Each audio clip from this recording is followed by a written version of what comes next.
Hello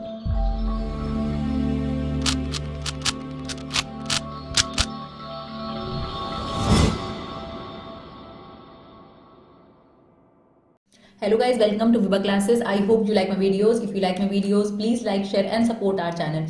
आज हम आपके साथ क्लास 12 मैथ्स वेक्टर अलजेब्रा की एक्सरसाइज 10.4 पे बेस्ड फुल कंसेप्ट डिस्कस करेंगे और उससे रिलेटेड एग्जांपल 22, 23, 24 और 25 डिस्कस करेंगे और फिर ऑब्वियसली एक्सरसाइज। बस एक रिक्वेस्ट है आप लोगों से, आप कोई भी एग्जांपल या फिर एक्सरसाइज ढूंढ रहे हैं तो प्लीज जाइए प्लेलिस्ट में सारी चीजें आपको सॉर्टेड मिलेंगी, आपको सर्च करने की जरूरत नहीं पड़ेगी, राइट? क्योंकि कई बार सर्च करने से पुरानी वीडियो सामने आ जाती हैं, नई वीडियो सामने आपको नहीं मिलती, राइट? तो 24, 25 की आपकी प्लेलिस्ट है, आप उसमें जाके चेक कर सकते हैं। तो चलिए, आपके पास सबसे पहले अब हमने 10.3 एक्सरसाइज डन कर ली, उसमें हमारा था डॉट प्रोडक्ट, राइट? अब हमारी जो 10.4 एक्सरसाइज है वो है क्रॉस प्रोडक्ट। तो सबसे पहले ये जानना जरूरी है कि इन दोनों में डिफरेंस क्या है, कि जब क्रॉस प्रोडक्ट भी आ जाता है तब इनमें डिफरेंस फॉर्म में क्लैरिटी होनी बहुत ज्यादा जरूरी है। तो पहले अगर आप ए डॉट बी करते हैं तो स्केलर प्रोडक्ट आता है, स्केलर मतलब नंबर आता है, लेकिन जब हम ए क्रॉस बी सीखेंगे तो एक वेक्टर आएगा प्रॉपर, राइट? तो वो हम आपको एग्जांपल के थ्रू बताएंगे।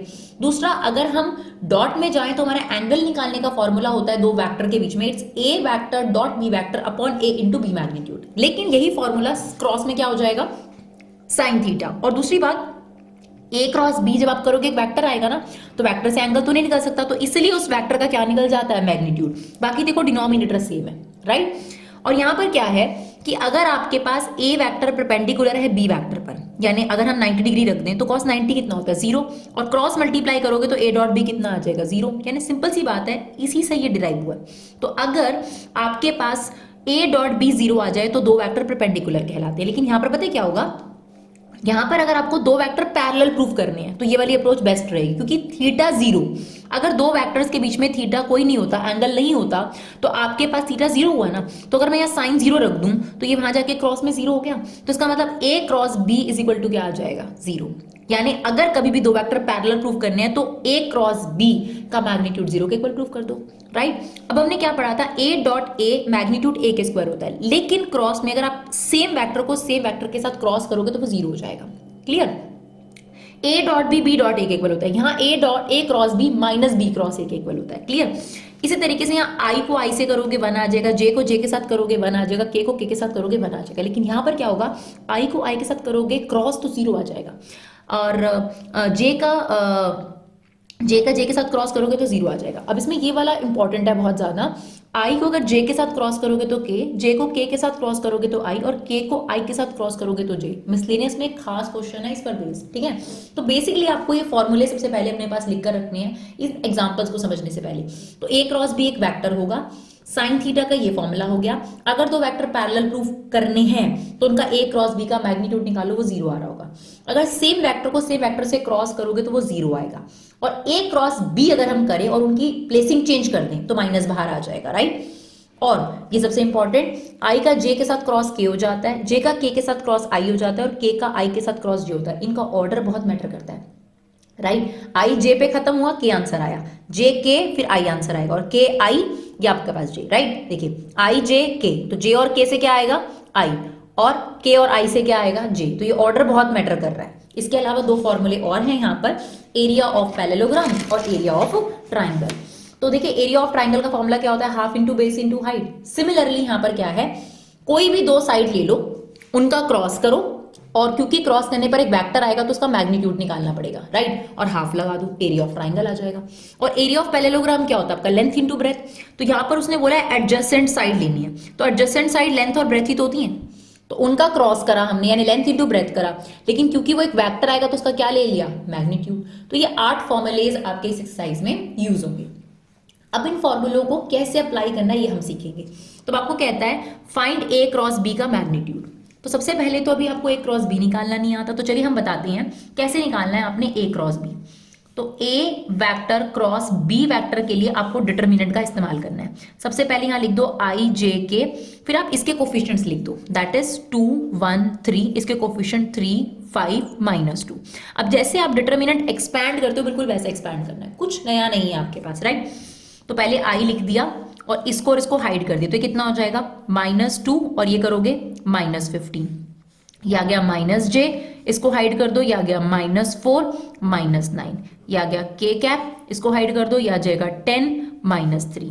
तो ये आ गया आपके पास -17i माइनस माइनस प्लस हो जाएगा, है ना, +13j +7k।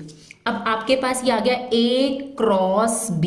अब हमें क्या नेक्स्ट स्टेप में करना है, इसका ये जो A क्रॉस B निकाला, देख सकते हो आप A क्रॉस B एक वेक्टर आ रहा है, राइट, यही हमने आपको कहा था, इसका निकालना है मैग्नीट्यूड। तो किसी भी वेक्टर का मैग्नीट्यूड कैसे निकलता है, -17 का स्क्वायर कर दो, 13 का स्क्वायर कर दो और 7 का स्क्वायर कर दो, तो ये आपके पास आ जाएगा 507, राइट। तो कैलकुलेशन वर्क तो आप डेफिनेटली कर सकते हैं। चलिए देखते हैं एग्जाम्पल नंबर 23। अब एग्जाम्पल नंबर 23 में क्या कहता है, बहुत इंपॉर्टेंट एग्जाम्पल है, याद रखिएगा, एक्सरसाइज में भी इससे बेस्ड क्वेश्चन है। कहता है फाइंड अ यूनिट वेक्टर, ठीक है, find a unit vector perpendicular to each of the vector. मतलब एक ऐसा वेक्टर निकालो जो a प्लस बी पे भी परपेंडिकुलर हो और a माइनस बी पे भी परपेंडिकुलर हो। तो अगर आपको कभी भी ऐसा वेक्टर निकालना है जो दो अलग अलग वेक्टर पे परपेंडिकुलर हो, फॉर एग्जांपल मैं इसको नाम दे रही हूँ c वेक्टर और इसको नाम दे रही हूँ d वेक्टर, और आपको जो निकालना है वो है r वेक्टर। तो हमें एक वेक्टर निकालना है r वेक्टर जो c वेक्टर पे भी परपेंडिकुलर हो और d वेक्टर पे भी परपेंडिकुलर हो। तो इसके लिए सबसे बेस्ट तरीका होता है c क्रॉस d से जो वेक्टर निकलेगा ना, वो ऐसा वेक्टर होता है जो इस पे भी परपेंडिकुलर होगा और इस पर भी। तो इनके क्रॉस से जो आपके पास वेक्टर निकलता है वही वो वेक्टर होता है जो इन दोनों पर क्या होगा, परपेंडिकुलर। तो पहला काम तो मुझे ऐसा वेक्टर निकालना है जो दोनों पर परपेंडिकुलर है और फिर उसका यूनिट में कन्वर्जन करना है। तो सबसे पहला काम मुझे क्या करना पड़ेगा, पहले तो मुझे सी वेक्टर निकालना पड़ेगा जो कि इन दोनों के प्लस से आएगा, जो कि कितना आ गया आपके पास, देखो प्लस कर लो 2i, ये आ गया आपके पास 3j और ये कितना आ गया 4k। और फिर मुझे निकालना है डी वेक्टर जो कि a माइनस बी निकलेगा, तो i 0 हो गया ये, और ये कितना आ जाएगा -j और ये आ जाएगा -2k। आ गया c और d वेक्टर। बेसिकली c क्या है आपके पास, a प्लस बी वेक्टर, और ये क्या है a माइनस बी वेक्टर। अब मैंने आपको क्या कहा, मुझे एक r वेक्टर निकालना है जो इन दोनों पे परपेंडिकुलर है, यानी r vector perpendicular to c vector, r vector perpendicular to d vector. ये निकालने के लिए आपको c का d के साथ क्रॉस करना पड़ेगा and you get r vector, ठीक है। तो चलो फटाफट से करते हैं c क्रॉस d।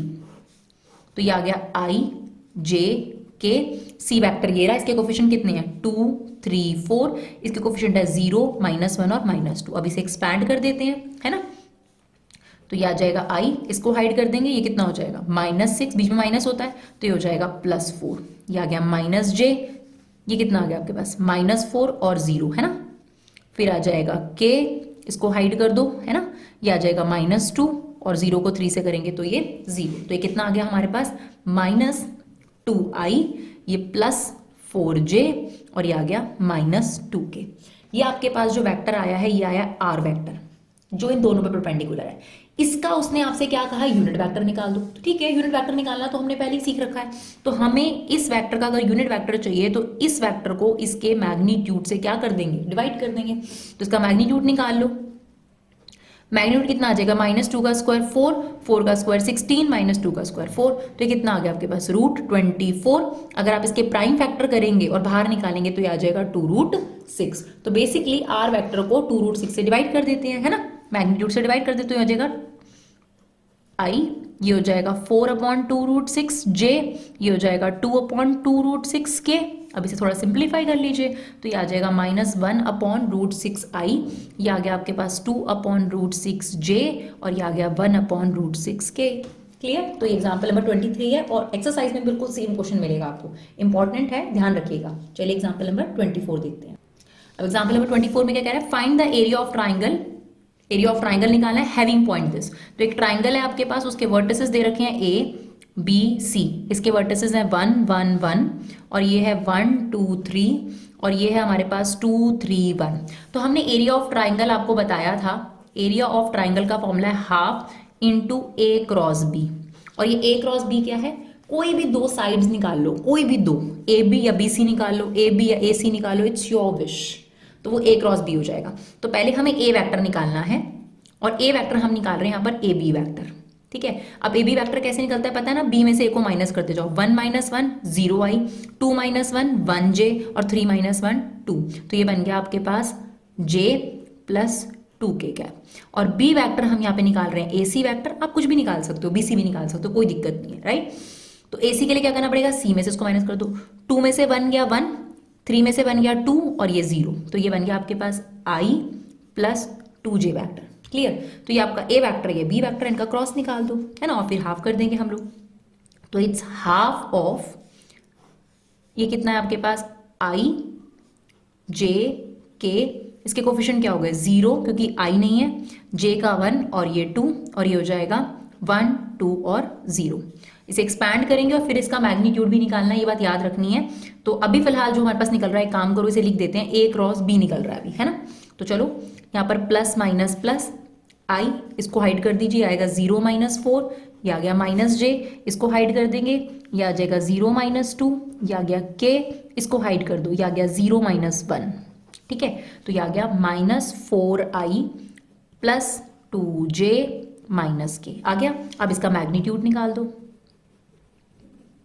कितना आ जाएगा, 4 का स्क्वायर 16, 2 का स्क्वायर 4 और माइनस 1 का स्क्वायर 1, तो कितना आ गया √21। नाउ एरिया ऑफ ट्राइंगल का फॉर्मूला क्या है, area of triangle is equal to half of this, that means this is your area. Square unit जरूर लिख दो क्योंकि एरिया या तो सेंटीमीटर स्क्वायर में आता है या मीटर स्क्वायर में आता है, राइट। चलिए लास्ट एग्जाम्पल देखते हैं, एग्जाम्पल नंबर 25। ये तो और भी आसान है, आपको एरिया ऑफ पैरेललोग्राम निकालना है। तो एरिया ऑफ पैरेललोग्राम का क्या फॉर्मूला था, अगर आपको याद हो तो अभी हमने आपके साथ डिस्कस करा है। Area of parallelogram that is A vector cross B vector का मैग्नीट्यूड, और A वैक्टर और B वैक्टर तो आपको दे ही रखा है, निकालना भी नहीं है आपको, तो इससे आसान क्या हो सकता है। तो चलो पहले A क्रॉस B वैक्टर निकाल लेते हैं। तो यह आ जाएगा I J K, यह आ जाएगा 3 1 4, यह आ जाएगा 1 माइनस 1 1। अब इसे एक्सपैंड कर दीजिए, यह आ गया I, ठीक है ना, ये हाइड हो जाएगा ना, क्या आ जाएगा 1 माइनस, ये कितना हो जाएगा +4 क्योंकि बीच में माइनस होता है, माइनस J। अब आप इसे हाइड कर देंगे, है ना, सॉरी ये वाला हाइड कर देंगे तो आएगा 3 माइनस 4 एंड लास्ट K, इसे हाइड कर देंगे, आ जाएगा -3 माइनस 1। तो ये आपके पास कितना आ गया 5I plus J minus 4K। अब हमें इसका क्या निकालना है, मैग्नीट्यूड, और निकालते ही हमारे पास क्या आ जाएगा, एरिया ऑफ पैरेललोग्राम। तो मैग्नीट्यूड निकाल दो, 5 का स्क्वायर 25, 1 का स्क्वायर 1, 4 का स्क्वायर 16, तो ये आ गया √42। इसके प्राइम फैक्टर्स करने हैं तो करके देख लो, वैसे कुछ फर्क नहीं पड़ेगा क्योंकि 2 × 21 है, तो ये 42 ही रह जाएगा। स्क्वायर यूनिट मीन्स या तो एरिया सेंटीमीटर स्क्वायर में है या मीटर स्क्वायर में है।